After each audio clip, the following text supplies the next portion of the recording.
That's awesome. We'll check it out, and we'll definitely shout out to the fans as well. Yeah, I want to hear it. Thank you. I want to hear it.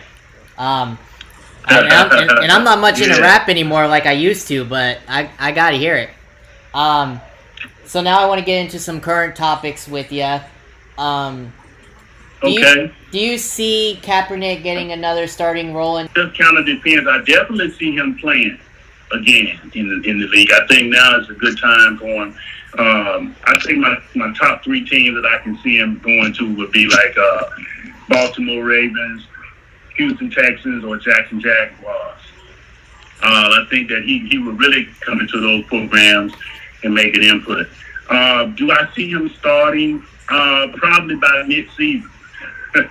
He's definitely a starting quarterback. So I think it's going to take him a little time to get back into the groove, to see how fast things are, because it is fast out there. And your timing, you've been off a couple of years, so. So you're involved with the organization still. What's your hopes on everything? Because it always seems like the AFC South is kind of wide open. Well, I tell you what, I'm really, really excited this year for the Colts. To bring in quarterback, and he's and right now we got Lax and Mac, excellent. I really feel like and Jonathan Taylor, coming out of the backfield, catching the ball, and things that he does is really just going to be amazing. Naheem, I'm back in core in the league. We're doing pretty good, and with Darius Leonard, and then you got Anthony Walker. These guys are young and they're a Pro Bowler, and so I'm looking for great things for the Colts this year. I really, and then our tight end, we got Trey Burton, Jack Doyle, and I think that we just really strong this year. I think that's just a piece to the puzzle that we've been mixing.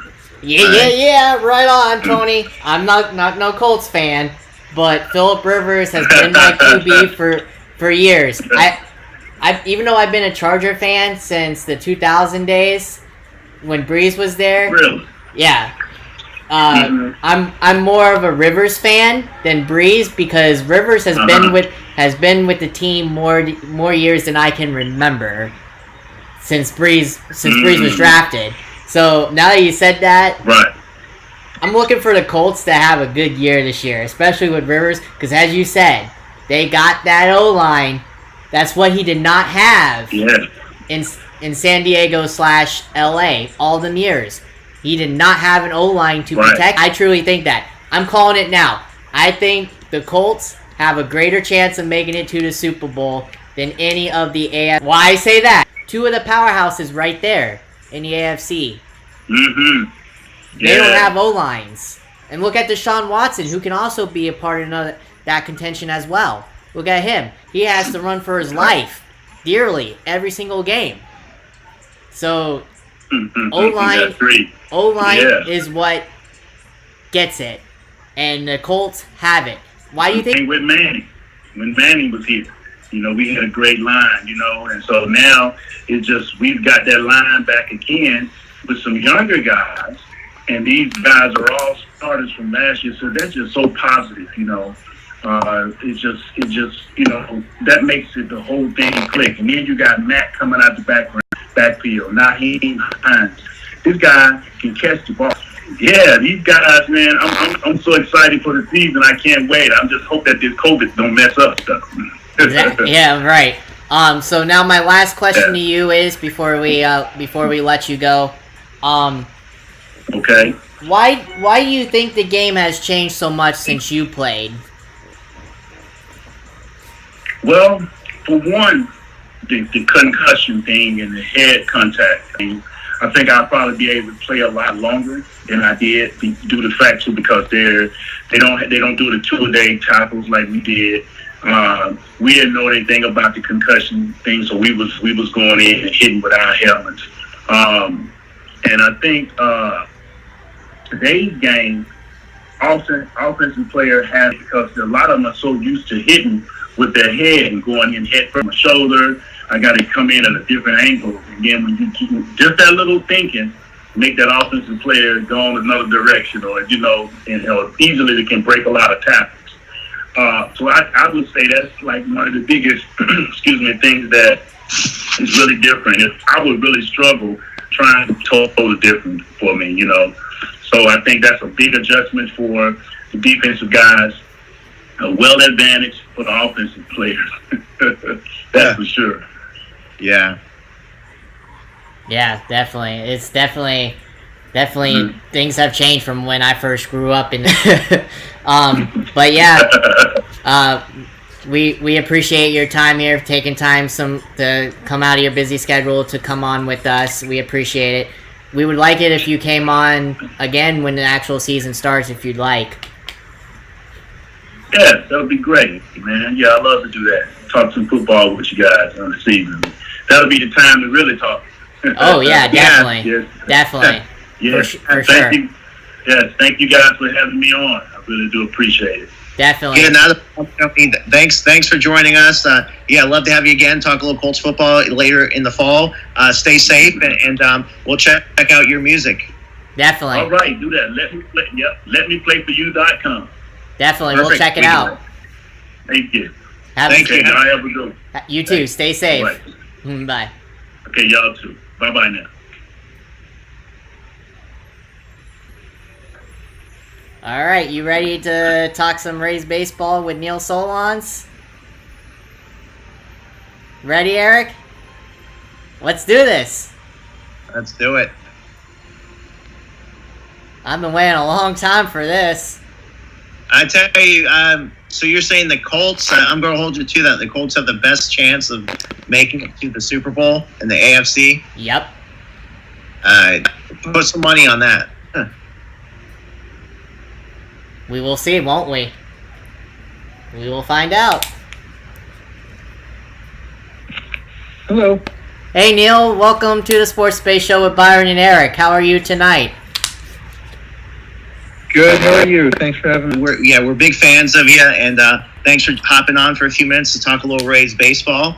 Kind of want to get right into it. I know, what's the feel around the clubhouse, or I guess from a socially distanced point of view, what's the feel like? All the interviews are done over Zoom, so it's understandably the first time we're not, in a clubhouse chatting face to face or across the way from players. So I think that the players themselves and the coaching staff and everyone associated is excited that baseball's back, but I think we're also, quite aware of what's going on around us and the challenges for baseball or any other sport for that matter that's trying to resume that are in play here, especially in states like Florida, Arizona, Texas, California, where the number of COVID cases have jumped.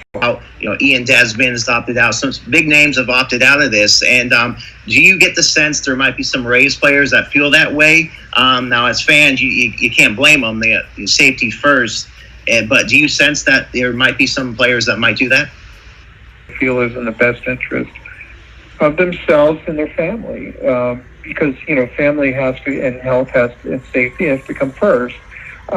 I think that you've had 6 players that have opted out to this point out of a pool of 1,800, so it's still a fairly small number. Mm-hmm. I don't know that I would say that I would think that for sure we're going to see a Rays player opt out, or that we won't. I think a lot of it is this is kind of going to be an ongoing story in terms of how it goes, and on the environment, how cases improve or don't in states, like Florida, Arizona, California, Texas, many of the other states that have Major League Baseball. Now, I got to ask you about one of our current pitchers who I think he's still on the DL, Brent Honeywell. Do you think Brent Honeywell can ever beat a pitcher that we thought he could be with us? And do you ever see him getting into a Rays uniform?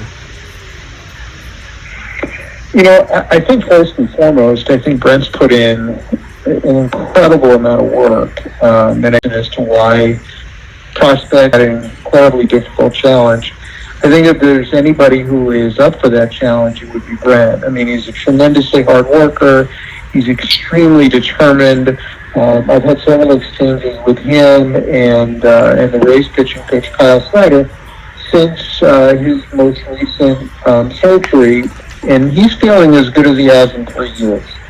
So, I think obviously he still has a ways to go to come back, but I wouldn't be shocked to see him in a Rays uniform. I wouldn't, I wouldn't put it past him to have a long and successful major league career just because of, the amount of, he didn't get to the point he was at without having aged, and that this is the last one he has to deal with for a long time. I can't agree anymore there. I want to see him on the mound at Tropicana Field sooner rather than later. And he's been really great with fans as the years gone by. Seems like he's changed as a person. He's grown up, which is understandable. The guy's in his 20s, but yeah, I'm rooting for him. For a healthy recovery there. I kind of want to get into the 60-game season. If it happens, I know Byron and I have kind of gone back and forth. Does this benefit a team like the Rays? Does it hinder them? We've talked to former Major League players. They think a strong bullpen like the Rays benefits the team like the Rays. Where do you see that? A lot of it will depend on health, because I certainly think that the teams that are healthy over the stretch are the ones that are going to be, most likely to be rewarded at the end. You look at history, and last year the Nationals won the World Series, and at the 60-game mark they wouldn't have made the playoffs. Right. The same goes for the Dodgers 2 years ago, and they went to the World Series and lost to Houston in 2018. But if you look at the last 10 to 15 years, and look at most of the playoff teams were still very good at 60 games. Most of them would have made it. So your chances are pretty good if you're a good team, you're going to get to the postseason. Now, in terms of how a 60 versus 162 hurts and helps, I think it helps the Rays in two areas. For one, they had a number of pitching injuries last year. Tyler Glasnow, Blake Snell, Yanni Chirinos, Charlie Morneau wasn't hurt, but he pitched a career-high number of innings. Right. So all of those players, if it were a 162-game season, may have been limited in terms of innings. In a 60-game season, they won't. So I think that's a benefit. I think that the Rays have a lot of pitching depth. I think that's a benefit too. But in terms of, and I also would think that based on the shortened spring training, that a team that is stronger in pitching would have an advantage over a team that's probably more hitter-oriented than pitcher-oriented. But it would still remain to be seen. But if I were to guess, I probably would think it's a slight advantage for the Rays. Okay. So another question here. So a couple Rays players last year, they were had down years. Robertson, Zunino kind of come to mind. Do you see one of those or another player kind of having a bounce back year, in this shortened season? It's hard to gauge because it's such a small sample size. There are a lot of guys who, you listen, they're tremendous. And in the same way, you could look at some guys and say, hey, look at their first 2 months, and then you look at their full season, and they weren't great. So, I honestly think any player on the roster is capable of a great 2 months or a below par 2 months. In terms of both Mike and Daniel, first to touch on Mike Zunino, I think it benefits him that he now knows the pitching staff and is very comfortable with them and spent a tremendous amount of time working on his swing in the offseason. Kevin Cash actually said today that even though it's batting practice, his ability to cover the inside pitch is much better, his swing is shorter, and his ability to handle the pitch off, he's certainly capable of a lot more than last year. And he's also, a guy who's playing for an option year, playing for his long-term contract, and I think that's beneficial. And, similarly with Daniel Robertson, Daniel's had a couple of injuries the last couple of years that when he's healthy, he's been very, very good. In fact, in 2018, when the Rays won 90 games, I thought that for the first half of the season, he might have been the position player MVP of the group. And so I think there's certainly a lot more in there. He actually did a Zoom call today, and he mentioned that, discussed the changes that he made in his swing in the offseason. He went to the same hitting coach of the Dodgers, Justin Turner, and I think he feels that He has, been able to make some really good adjustments. Again, how they translate, it's hard to say because, you don't know. I mean, a guy might get in 2 months 200 at bats. So you're judging, the bounce back on, and if they're playing part-time, it may be 100 at bats. And, a line drive in a couple of spots that fall or don't fall or a ground ball that gets through are going to be the difference between 10, 20, 50 points in a guy's batting average or OPS, and that's how we judge them. So I think both guys have put in a lot of work, and hopefully, they perform in the season that we have now. So now I gotta ask you about our starting rotation as being our last 2 starters, or do you see us having a starter and doing like we did last year, bullpen by committee? I think by and large, even though they weren't quote-unquote starters all the time, I still consider Johnny Chirinos and Ryan Yarbrough starters.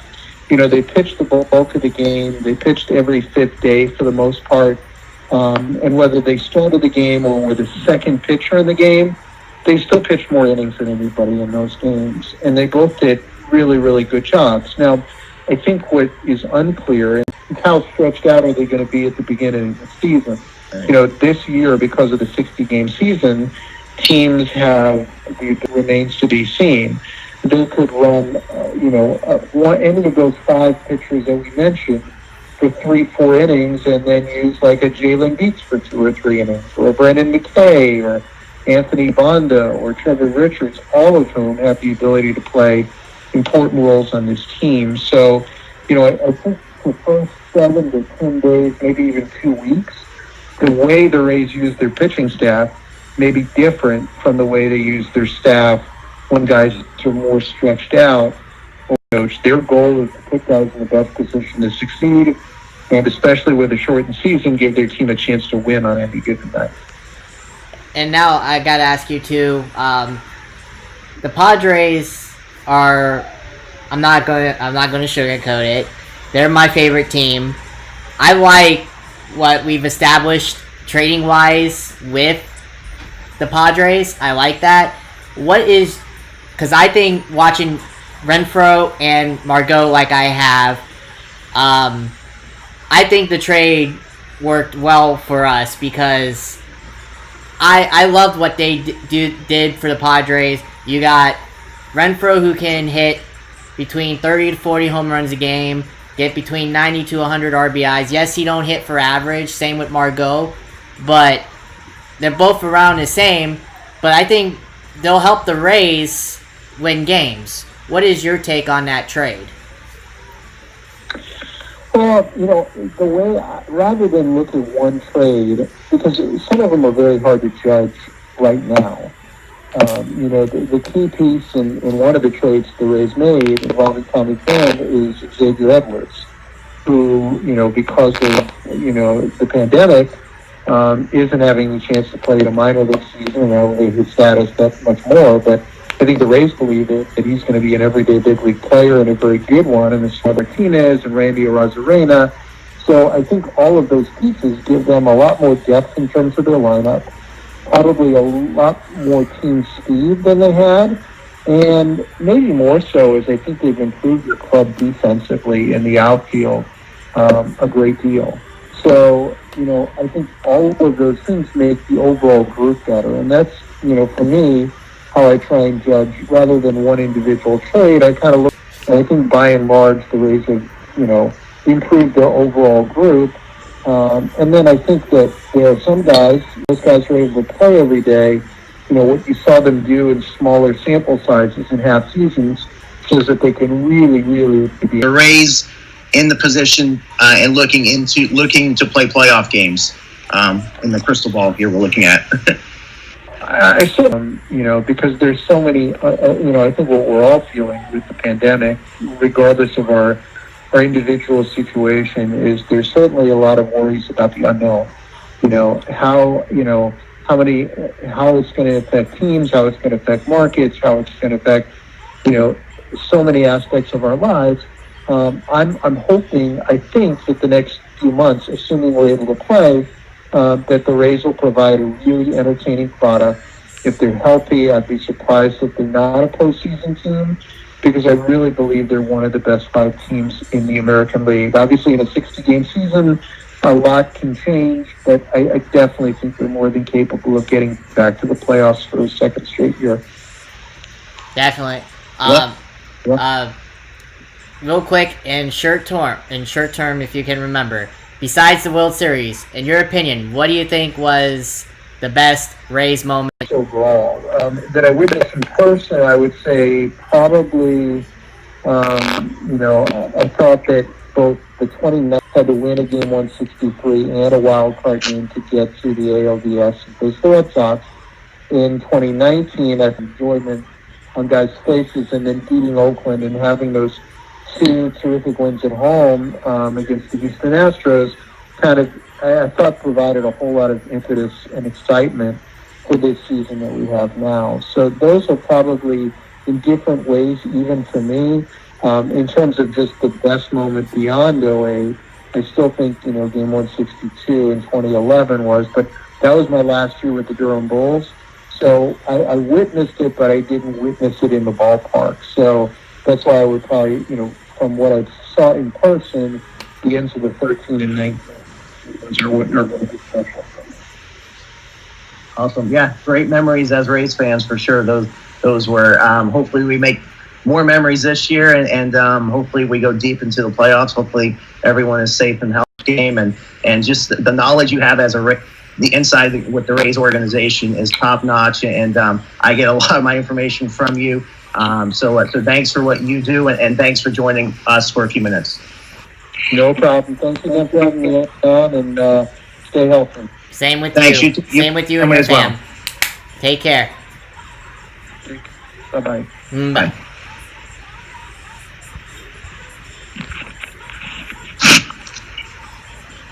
The great Neil Solondz, everybody.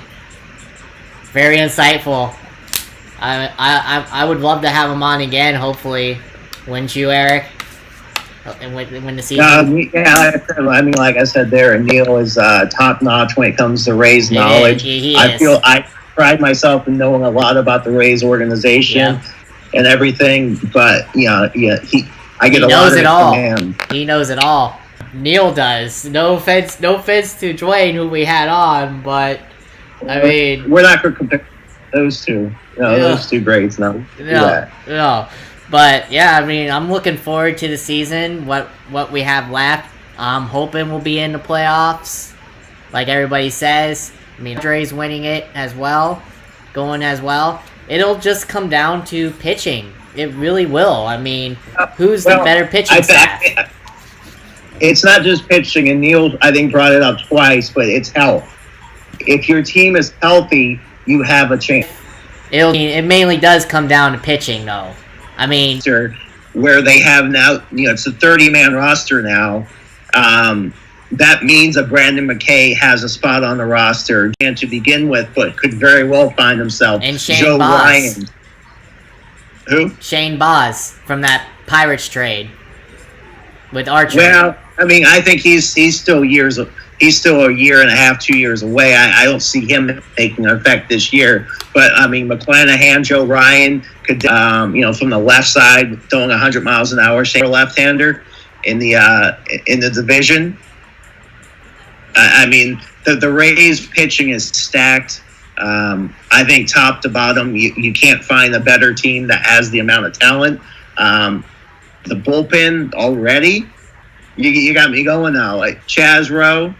See, yes, I am mainly Padre fan, and we are number 1 and number 2. Both of the teams I like are number 1 and number 2 in the farm system. I mean, it's hard to fathom how good these teams will be. I mean, we're talking, I seriously believe in my heart with how long these guys are from top. Season right now, this season, and I'd say even next season, the Rays they have a competitive advantage over the Padres. The Padres don't have the top tier pitching that the Rays do. Well, not right now. Not right now. It's going to take a couple years. I mean, we had 2 years ago, Joey Lucchese came up, dominated. Just was, of course, he was a rookie, so he's still learning. He's still learning the ropes. We had Chris Paddock in that trade with the Marlins and Josh Naylor, who's also come through in his own right as well. It's going to take time. Then we have lights out arms. Talent grew up. Fernando Tatis, by far greater than his dad he will ever be. I mean, look how well he performed last year. And Rookie of the Year, by far. He was having one hell of a year until he got hurt. I mean, guys like that, along with Hosmer, veteran leadership in Machado. I hate to say him because I don't like. He's a veteran. Hosmer, around in good hitting for. It's hard to contend. I mean, these teams are going to be good, like I said. It's just going to take some time. Third year, I'd say. Correct. So it's in good hands. Good hands. And look, paper. I mean, on paper, you probably, I'd say Dodgers, Yankees, Rays. On paper, are the best three teams. I would say that in any order you want. Like a lineup, you talk about creating a lineup and a pitching staff. Because they know we now have a winning culture. We've been proven to win. I mean, these GMs want to win. So the way they're getting these players to sign is a good sign. That do you think Machado would have signed here in San Diego if they didn't have the top prospects they had and the veteran leadership? Do you think he would have honestly really signed? No, I don't think so. No, don't go with money. How much did you get? No, I don't think he would have gone there if he didn't realize that we have a chance of winning. Same with the free agents that come here. Look at Morton.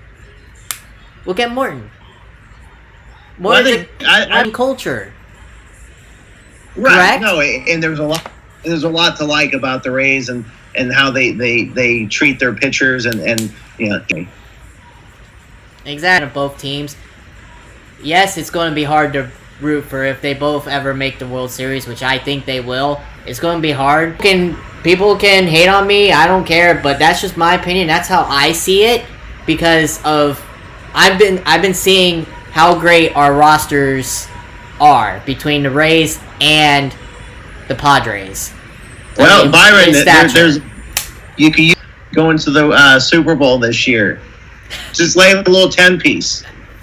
That probably $10 will probably pay you.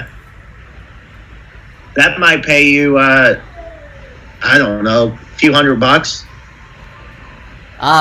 So you really want me to talking a big game here? So, if you're so confident, I say. So why don't you lay it down?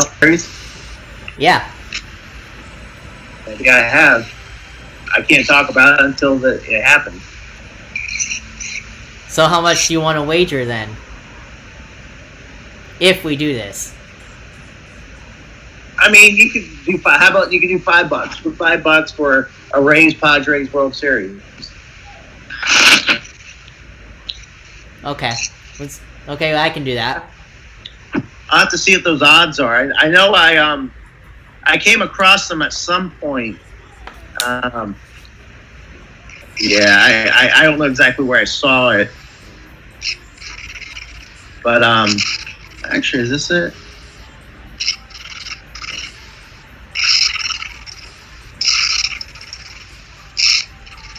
What's the status on the anchor? How much we got left? I'll find it and then we'll talk about it. Yeah, we're about ready to wrap up here. We got 5 minutes left.